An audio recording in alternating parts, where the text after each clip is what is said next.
My sister crashed my wedding but was arrested for kidnapping. Now that she is facing jail, my parents want me to help, but I refuse. So, I, 24F, got married about a week ago, and things went very wrong. Let me start from the beginning. I have an older sister named Stacy, 26F. We have always had a strong sibling rivalry, and I am serious about it. Growing up, we despised each other because we were always trying to outdo each other. We never got along, and as we grew older, we continued to despise each other. We were sure not to show others how much we loathed one another, but it was all there beneath the surface. When we were living together, she and I didn't talk to each other and simply put up a show for our family members when they visited. But even our parents realized we didn't like each other, and they never tried to make things right between us. In some ways, I believe that is what led to so many things going wrong in the end. But I will get to that later. She moved out when she was 18 to attend college, and I was relieved because it meant I could finally be myself around the house instead of continuously walking on eggshells because of her. She would only come back for the holidays and talk about how wonderful her life was since she was attending one of the greatest business schools in the state. I was a little jealous of her, but my sole goal was to work harder than her and get into a better place, which I achieved. I was accepted into an Ivy League school. That was a great slap in the face for her, and I was celebrated far more than she ever was. I expected that getting into an Ivy League institution would put a stop to our competition, but that did not happen. She suddenly revealed that she was beginning her own business. She completed the task with the assistance of my father. I'm not sure if it was luck or hard effort, but her firm took off a few years ago, and she relocated to Japan to expand the technological side of it. It was a huge success, and our parents were really proud of her. That was roughly 2 years ago. Since then, she has lived in Japan. Unfortunately, things didn't go so well for me once I finished college. The fact that Stacy was succeeding so much only exacerbated the situation. I had gotten a job, but it was nowhere as glamorous or rewarding as what she was doing. So I quit shortly after joining. That was a terrible mistake, and I know it now because I should have stayed there and worked my way up. But I was a fool for competing with my sister when I should have focused on myself and my work. It was a very stupid decision on my behalf, and I regret it. But it's finished now. After I quit my work, there was a period in which I waited for something to simply fall into my lap. When it didn't happen, I became depressed. It also didn't help that Stacy was excelling in her area, and her business was something my parents always brag about. I despised it, but I couldn't say anything without appearing resentful and jealous. Even though I was feeling both of these emotions, I had to disguise them when I met with my family and seemed to be pleased for Stacy, because anything other than happiness was an inappropriate emotion. That was about the time I met my spouse, Jackson, 25 million. I'm very pleased I did because meeting him transformed my life. It had been roughly 6 months since I had resigned from my work and had been hoping for a better opportunity to come along, but with no success. As I previously stated, I was deeply miserable and disappointed with my life. So I downloaded a dating application. I wasn't really searching for something serious, I just wanted to meet people and use it as a way to distract myself from how horrible things were going for me. I was trying to pay rent and buy basics for myself.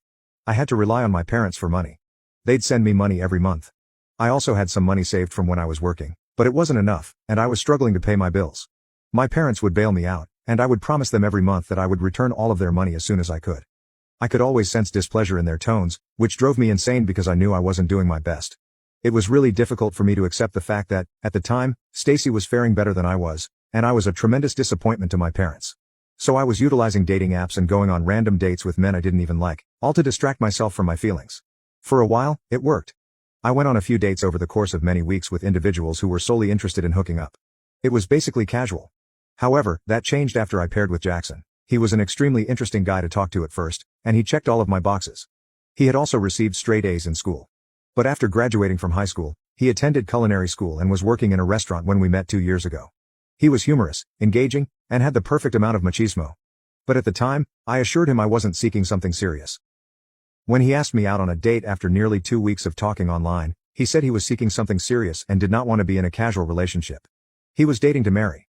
I appreciated how honest and open he was about his feelings, so I decided to give it a shot, not knowing what was in store for me. I went out with him after agreeing on a first date to see how things went. And it went extremely nicely. It felt like we'd known each other for years. I think it was the best date I've ever had. We had a great time, and with him, I didn't feel like I was trying to prove anything. That was the first time I'd ever felt that way around other people, so it was a refreshing change. Our talk flowed easily, and we just clicked. I'm not sure what changed, but I decided to give our relationship a proper shot. We went on several more dates. But after only 3 months together, I discovered that I was pregnant. At the time, all I was concerned about was how Jackson would react to it. Within the first few weeks of our relationship, he had learned almost everything he needed to know about me. I had told him everything about myself and my family, including how I had spent my entire childhood competing with and trying to outdo my sister. But being with him inspired me to be a better person, a person of my own. He already knew everything about me, and I believe I knew everything about him at that moment. In reality, he was the one who pushed me to get out of my depressive state and actively seek a job rather than waiting for something to come to me. So I ended up returning to my previous position at the company from which I had resigned. And I believe that was one of the best moves I've ever made. By the time I discovered I was pregnant, I had been working for over a month and things with Jackson were going well. I was just concerned about his reaction to the news. Most people would believe it was too soon and withdraw from the relationship because they were terrified. But deep inside, I genuinely wanted the baby. It simply felt perfect. I can't put it into words, but I just felt prepared to be a mother. To my surprise, when I told Jackson about my pregnancy, he was very supportive. He informed me that it was my body, therefore I could do anything I wanted, and that he would support me regardless of what I did. When I told him I wanted to keep the kid, no one was happier than him. He explained that he had wanted me to keep the baby because he believed he was also ready. Even though we were young and had only been together for 3 months, he told me he didn't want to seem insane or come across as overly powerful, so he left it up to me. But my decision had made him the happiest guy alive. We agreed that despite the fact that we were expecting a kid, we would wait to get to know each other better before marrying. It was decided. We pushed ahead with the pregnancy, and a few weeks later, we discovered that we were having twins. That was another huge surprise, but we dealt with it. He moved in with me soon after we learned about the pregnancy and introduced me to his parents around the same time. His parents were quite lovely, and they appeared to love all of their children equally, without ever pressuring them to compete with one another. It appeared to be a healthy family, and it was the first time I had seen how one worked because I had never experienced it firsthand. However, I was hesitant to introduce him to my family because I knew my parents wouldn't approve of my life choices. I was a talented student with a promising future, but I had opted to have children with a man I had only known for less than a year. I'd even moved in with him. Any parent would disapprove of this, and I knew my parents would probably lose their minds. So I kept putting it off until I started to show, at which point I realized there was no way to hide it. I organized a meeting with them when I was 4 months pregnant and decided to tell them everything. I invited them over to my house and had Jackson present for moral support. They knew I had been dating Jackson for a time, but they had no idea I had been living with him. Or that I would soon be the mother of his children. When I informed them about it, I anticipated them to get angry and yell at me. But they responded in an unexpected way. They truly appeared to be delighted for me. They were overjoyed and hugged me, congratulating me on my pregnancy. And when I informed them I was having twins, my mother nearly collapsed with joy. It was an unexpected reaction, but I was relieved that they were not upset with me. In fact, once they found out, they threw me a party and proclaimed to everyone that they were about to become grandparents. I also informed them that Jackson and I did not want to marry solely because we were having children together. We wanted to live together for a while before making such a significant commitment. They were cool with it as well. They were incredibly supportive of everything, which surprised me, but in a positive way. I was really relieved that my parents were on my side in this, since I would have despised it if they had turned against me or attempted to change my mind about things. I even spoke with them about how supportive they were, and I stated that I had not expected that from them. They told me that they were aware that they had never truly been excellent parents since they had never stopped my sister and me from competing with one another throughout our childhood. They felt they were doing something nice. They believed that continually pushing us to achieve better would help us succeed. However, they understood that doing so may have harmed us in the long run. This epiphany occurred when they discovered that I had quit my work in order to pursue a better opportunity. They recognized that Stacy's success with her own business had influenced her decision. They realized that I wanted to accomplish something on my own to outdo Stacy. I thought it was strange that they knew about it, even though I had never mentioned it to them. However, they stated that as parents, they were aware of what was going on and felt responsible for it. They wanted me to know that whatever happened, they would be there for me. I didn't have to continually compete with Stacy to prove that I deserved their love and affection. They would always adore me, and they were equally proud of both of us because we had always given our all. That was the most important thing to them. It was a much-needed chat, and I'm glad I talked it out with my folks. It made things much simpler for me during the pregnancy and afterwards because I could openly ask my parents to help me with the kids while Jackson and I worked. They also informed me that they had a similar interaction with Stacy. However, it appears that things did not proceed as planned. She had just smiled and said she didn't need them to say such things because she truly thought I was a sore loser. In her opinion, I was having a breakdown, which is why my parents tried to be understanding by telling us that they were equally proud of both of us. But she understood the truth, and refused to believe that our parents were truly attempting to turn a new leaf and become better parents. She was persuaded that she was more deserving of their love since, by her own standards, she was performing better in life. My parents assured me that they would speak with her again when she returned for the holidays, because internet discussions were not the same. They promised me that they would have the same chat with her as they had with me, and she would finally stop trying to compete with me. Until that time, she had gone to great lengths to make me feel horrible. Since I revealed my pregnancy, she has been sending me backhanded compliments and making sarcastic remarks in the family group chat, completely inappropriate. She was clearly attempting to tear me down and make me feel awful about the pregnancy, even though I saw no reason to feel bad about it. To her, however, it was clearly a failure, a massive one. In her eyes, I was knocked up before marriage and living with a guy I had hardly met. So, for her, this was a big win. She assumed she could now say whatever she wanted to me without repercussions. It was really grating on my nerves, and I had considered leaving the group chat multiple times. But my parents persuaded me to stay since they were genuinely trying to be better parents and wanted us to stick together. So I stayed, for their sake. My parents pledged to put an end to this, or at least do their best. And if they couldn't, I could leave the group. When Stacy returned for Christmas, my parents informed me they were going to talk to her, and they did. Unfortunately, she was already too far gone by then. Her main purpose in life at the time was to humiliate me and make me feel as tiny as possible. She was intolerable that year. Even though she had been extremely unpleasant in the previous few years due to her thriving business, that year was far worse. Not only had she just returned from Japan, but she was also aware that I was pregnant and nowhere near her level of accomplishment and riches. She used every chance to remind everyone of this. She was constantly talking about herself, giving me stares, and even sarcastically asking if I was not happy for her. It was quite awkward and uncomfortable. I had to leave the party early because I was trying so hard not to lose my anger and cry in front of everyone. After the Christmas party, my parents attempted to contact Stacy again in the hopes that she would stop calling. Instead, she stated that she had worked hard to be where she is, and she would not allow me to take that away from her. She stated she had every right to brag about it as she pleased, and I would just have to deal with it. That was when I decided to cut ties with her. I exited the group chat, and my parents agreed that it was for the best. We hadn't communicated for 2 years, and I had no idea what she had been up to. But I recently learned from a couple of my relatives that she had returned from Japan, with a baby. I first heard about it around 4 weeks ago. Apparently, it was a miracle baby, who was just 2 months old. My parents told me that they had had multiple video chats with her before she returned, and they had never detected anything, not even the faintest indication that she was pregnant. She explained that she wanted it to be a surprise for everyone. She stated she had recently become a mother and had married in a secret ceremony only a year before. Now she was ready to discuss it. The timing was nothing short of suspect. Almost everyone in the family thought I was going to marry around the same time. But now, thanks to her, everyone is only talking about her marriage and daughter. She stated that her husband remained in Japan due to a heavy workload and was unable to make it. But she had returned with her daughter because she wanted her family to meet her. I couldn't let something like that bother me since I was getting married and it was meant to be a lovely time. So, even after she returned, I continued to avoid her. Unfortunately, it didn't matter because she managed to spoil my wedding. She showed up on my wedding day unannounced. Just after the ceremony, I noticed her among the guests. I nearly flipped out. But Jackson and my folks helped me relax. Apparently, she had snuck in, and making a disturbance would only play into her hands and make my wedding all about her. As long as she wasn't actively causing problems, we decided to let her stay and deal with it later. I was being married at Jackson's aunt's farmhouse, so security wasn't tight, which is how she got inside. Now I regret not spending enough money on security. If I had, we could have avoided a lot of problems. Throughout her time at the wedding, all she talked about was how fortunate she was to have her miracle baby. And how my children were illegitimate and did not count because I had them before marriage. It was quite insulting. She was saying that to everyone she met while attending my wedding. Later on, numerous visitors approached me and told me about it. I had to grin and let it go since I didn't want to argue with her and ruin my own wedding.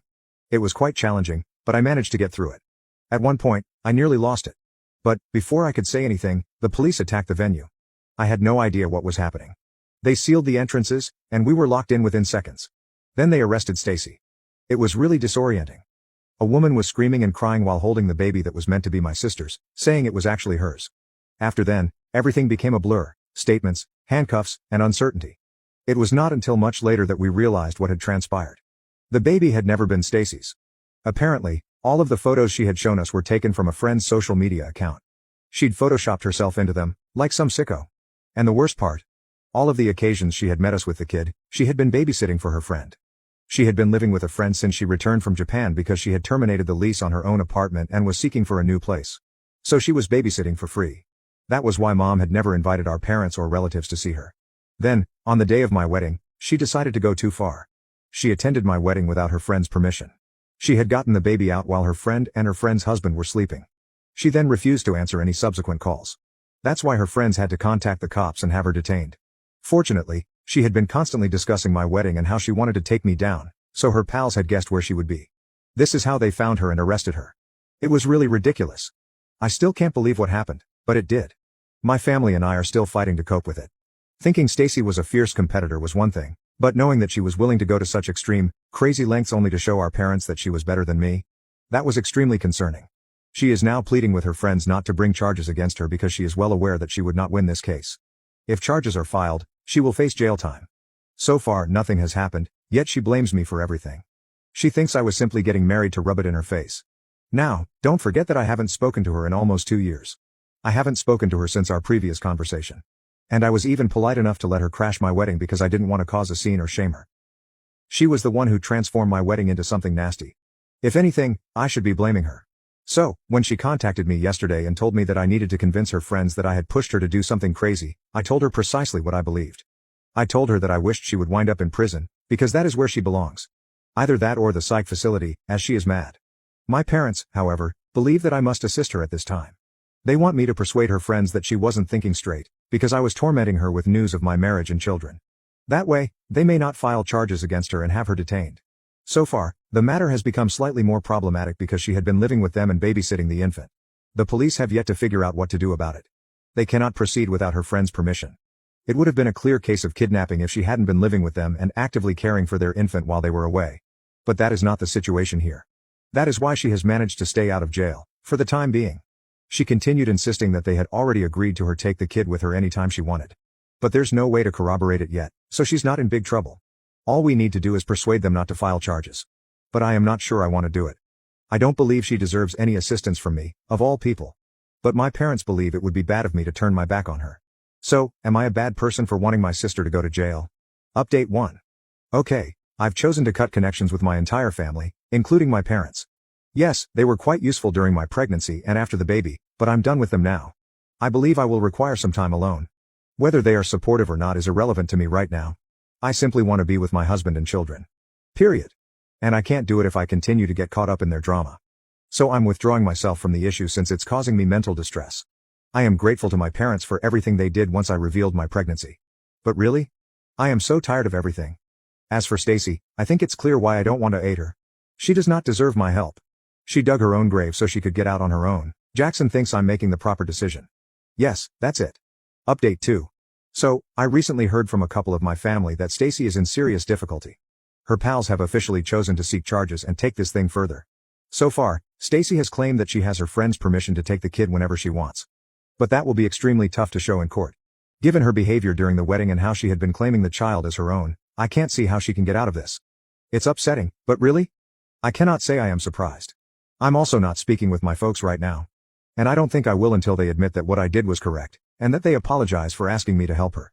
That's a lot to ask, but I don't want to speak with them until they understand how terribly they messed things up for Stacy and me as children. They must acknowledge that this is partly their fault. Update 3. Hi, so, Stacy is now on trial. We don't know what will happen to her yet, but if she is convicted, she may face up to 5 years in jail. She is mentally unstable, which could result in a lower sentence. Anyway, that isn't our business. Jackson and I are still going on our honeymoon. We're going to try to make amends for our horrible wedding. I can't ask my parents to babysit because we still don't communicate. So we'll have to ask Jackson's parents to watch our kids while we're gone. But it'll just be for 2 weeks, so it's not too long. I'm simply hoping my honeymoon is better than my wedding. And honestly, I have a feeling it will happen. Because this time, it will be just me and Jackson.